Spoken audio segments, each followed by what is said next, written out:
Hola compañeros, ¿cómo están? El día de hoy, en este video, vamos a ver el último tema de la unidad 11 que se llama antibióticos y quimioterápicos. Pero en el video de hoy vamos a empezar con los antimicóticos. Ya no son antibióticos, no son contra bacterias y protozoarios, sino que son contra hongos. Por eso el tema de hoy se llama unidad 11, antimicóticos, que también se conocen como antifúngicos. Bien, vamos a empezar dando la clasificación de los antimicóticos. Los antimicóticos los podemos dividir en seis grupos principales. Los antibióticos antimicóticos, que son antimicóticos que son producidos por microorganismos, por eso se llaman antibióticos antimicóticos. El segundo grupo es el de los azoles. Muchos de los azoles ustedes lo conocen y probablemente los hayan utilizado. El tercer grupo son las pirimidinas floradas, que no son muy utilizadas. El cuarto grupo son las equinocandinas. El quinto grupo son las alinaminas.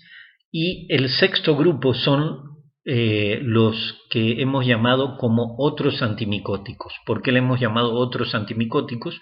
Bueno, porque no tienen una estructura básica común, son diferentes, muy diferentes químicamente y por lo tanto tienen muy diferentes mecanismos de acción y por eso los hemos agrupado en este grupo tan diverso y variopinto que son los otros antimicóticos.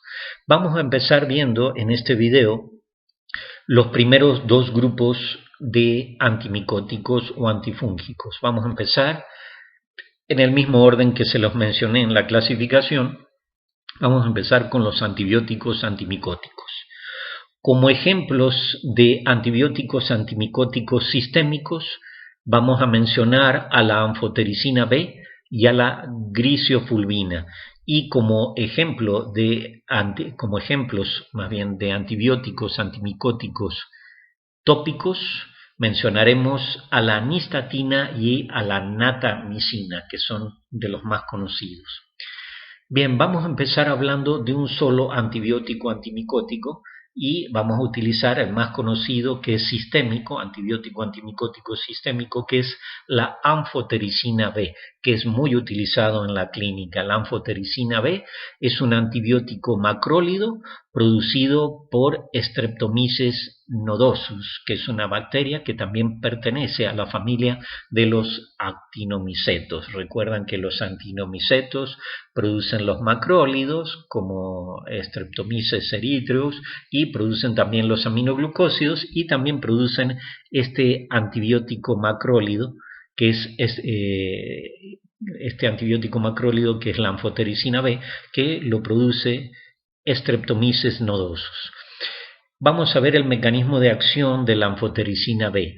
La anfotericina actúa uniéndose a la membrana celular del hongo y altera su permeabilidad, adhiriéndose a un lípido membranal, que es muy importante en la estructura de la membrana celular del hongo, que es el ergosterol.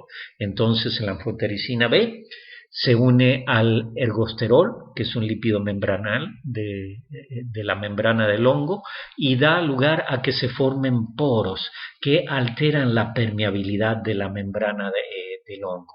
Eso permite la salida de iones y de macromoléculas importantes para la supervivencia de la célula micótica y finalmente se llega a la muerte celular de la célula micótica.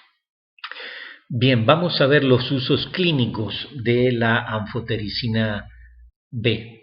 La anfotericina B, como les decía, es uno de los antimicóticos más utilizados en la clínica y porque es el antimicótico que tiene mayor espectro de actividad. Se usa, por ejemplo, en infecciones micóticas sistémicas graves y también en el tratamiento de pacientes que tienen un riesgo elevado de infección sistémica, como por ejemplo los pacientes que tienen cáncer o neutropenia. Y estos pacientes que padecen cáncer y neutropenia, aunque le demos el tratamiento antibacteriano adecuado, generalmente permanecen febriles. Entonces, además del tratamiento antibacteriano, también se utilizan este antimicótico sistémico que es la anfotericina B. También la anfotericina B se utiliza como terapia inicial a pacientes que están inmunocomprometidos, a pacientes, por ejemplo, que han sido sometidos a quimioterapias severas.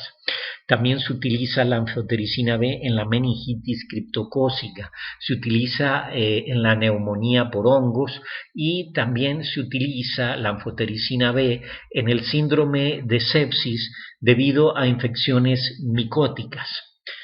Bien, vamos a ver ahora la resistencia de las células micóticas a la anfotericina B.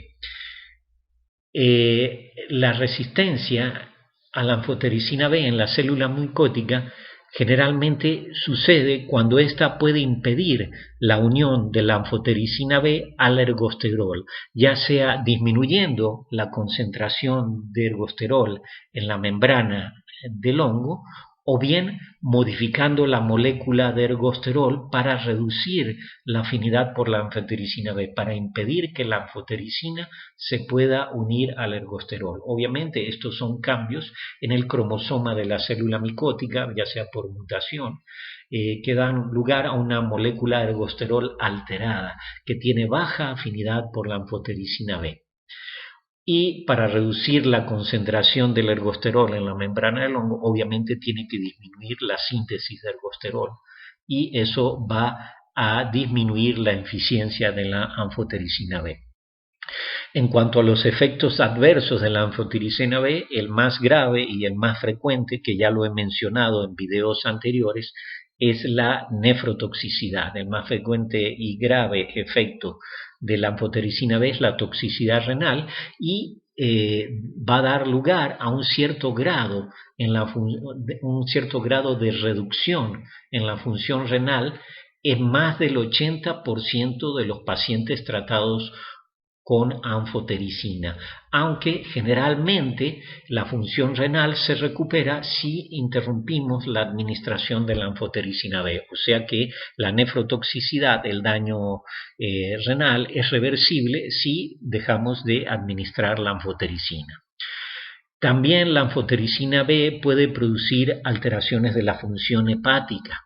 También puede dar lugar a trombocitopenia y a reacciones anafilácticas, reacciones alérgicas. Puede dar lugar a hipomagnesemia, anemia y la inyección de anfotericina B puede dar lugar a escalofríos, fiebre, vómitos, cefaleas. Además, la inyección de anfotericina B es irritante para el endotelio de las venas y puede provocar una tromboflebitis local. Además, esto, bueno, cuando es necesario aplicar inyecciones intratecales de anfotericina B, como por ejemplo en la meningitis criptocócica, la inyección intratecal puede dar lugar a neurotoxicidad y las aplicaciones tópicas, aunque no son muy frecuentes con la anfotericina B, generalmente es inyectada, puede dar lugar a erupciones cutáneas. Bien, y con esto terminamos con este fármaco prototipo muy utilizado como antibiótico sistémico, antibiótico antimicótico sistémico, el más utilizado y de mayor espectro, que es la anfotericina B, pero les mencioné como ejemplo de antibiótico antimicótico sistémico también a la gliciofulvina. Y les menciono que en los terceros parciales de otros grupos, no sé por qué todos los estudiantes o una gran parte de los estudiantes de medicina me ponen que la gliciofulvina se utiliza de manera tópica. Entonces, como trivia, para el primero que suba los siguientes datos que yo les voy a pedir a la plataforma en la sección de dudas, va a tener un punto extra en el tercer parcial. La gliciofulvina, quiero que me digan qué microorganismo la produce. ¿Cuál es la vía de administración? Que ya le dije que no es tan tópica porque no se absorbe mucho. el mecanismo de acción de la grisofulvina y el espectro antifúngico. Entonces, les repito la trivia: grisofulvina, microorganismo que produce la grisofulvina, cuál es su vía de administración, el mecanismo de acción y el espectro antifúngico. Y ya habiendo mencionado esta trivia, pasamos al segundo grupo de antimicóticos que vamos a ver en este video, que son más conocidos por todos ustedes porque son de uso común, se compran en la farmacia, que son los azoles. Los azoles son compuestos sintéticos, son sintetizados en el laboratorio y se dividen en dos grandes grupos dependiendo del número de átomos de nitrógeno que tengan en su anillo azol, el anillo azol de 5 miembros. Se dividen con 2 nitrógenos en el anillo azol tenemos los imidazoles y con 3 nitrógenos en el anillo azol tenemos los triazoles. Entonces, con 2 nitrógenos en el anillo azol de 5 miembros tenemos los imidazoles. Como ejemplos tenemos el ketoconazol, el miconazol y el clotrimazol, que lo pueden haber visto en la farmacia como principio activo de muchos antimicóticos para la tiña de los pies o la tiña inguinal, vamos, para infecciones micóticas de los pies o de la ingle. Y con 3 nitrógenos en el anillo azol de 5 miembros tenemos los triazoles. Aquí tenemos el fluconazol, el boriconazol y el itraconazol. El itraconazol también se utiliza para las dermatofitosis y también la onicomicosis, que es la micosis de las uñas. Vamos a ver el mecanismo de acción de los azoles, cómo hacen para inhibir la proliferación del hongo y matar a los hongos. El mecanismo de acción de los azoles es que inhiben a una enzima, se unen e inhiben a una enzima del citocromo P450, que es la 14-alfa desmetilasa, que es la enzima encargada de convertir el lanosterol en ergosterol. El ergosterol, como les mencioné cuando les hablé de la anfotericina B, es un esterol muy importante en la estructura de la membrana celular del hongo. Entonces, ese es el mecanismo de acción de los azoles. Inhiben a la enzima que es una isoforma del citocromo P450, la 14-alfa desmetilasa, y inhiben esta enzima que convierte el lanosterol en ergosterol. Y al disminuir la concentración de ergosterol en la membrana celular del hongo, se altera su fluidez y se alteran las funciones de algunos sistemas enzimáticos membranales, lo que lleva a la inhibición de la proliferación del hongo. Bien, vamos a ver los usos clínicos de los azoles. Los azoles se usan tanto por vía tópica como por vía oral como por vía sistémica. Los triazoles tienen mayor espectro antifúngico y menos efectos secundarios que los imidazoles. Subrayen eso, compañeros, los triazoles son más utilizados que los imidazoles porque tienen mayor espectro antifúngico y tienen menos efectos secundarios. El espectro de los triazoles es muy amplio, incluyendo especies de cándida. Han oído hablar de las candidiasis, por ejemplo, las candidiasis que se adquieren a través del uso prolongado, del uso crónico de un catéter durante muchos días, puede dar lugar a una candidiasis sanguínea. También se utilizan contra Cryptococcus neoformans y se utilizan también contra micosis endémicas como la blastomicosis, la coccidiomicosis e incluso la histoplasmosis. También se utilizan contra dermatofitos y algunos azoles, algunos triazoles son útiles en infecciones por Aspergillus. Como ya he visto que en el WhatsApp que hablan de hongos, parece que ya han llegado a la parte de hongos que generalmente nunca llegan. Hay un hongo que se llama, una especie de Aspergillus que se llama Aspergillus flavus, que es muy hepatotóxico porque produce una toxina que es la aflatoxina B1, que es muy dañina para el tejido hepático. Entonces, algunos triazoles son útiles en aspergilosis, en infecciones por aspergillus. El itraconazol, como les mencioné hace un rato, es un triazol que se usa mucho para tratar la dermatofitosis y también la onicomicosis, es decir, las infecciones fúngicas de los hongos. Bien, vamos a ver cómo es la resistencia de las células micóticas a los triazoles. Generalmente es por alteración de la enzima, la 14-alfa-desmetilasa, que es la isoforma del citocromo P450, que convierte al lanosterol en ergosterol.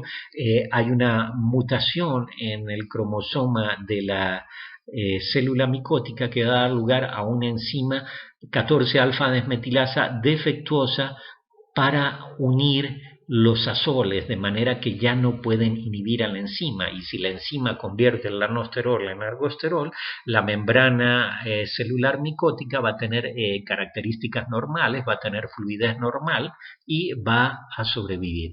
Y además de alterar, además del mecanismo de alteración de la enzima 14-alfa-desmetilasa para disminuir la afinidad por las triazoles, también puede haber bombas de flujo de azoles que expulsan los azoles al exterior de la célula micótica.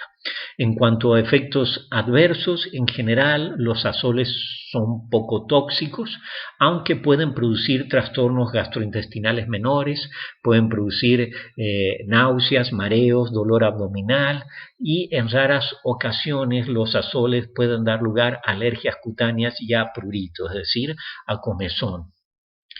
Y merece una mención especial el ketoconazol, que se utiliza mucho en estos talcos para los pies y sprays y pomadas.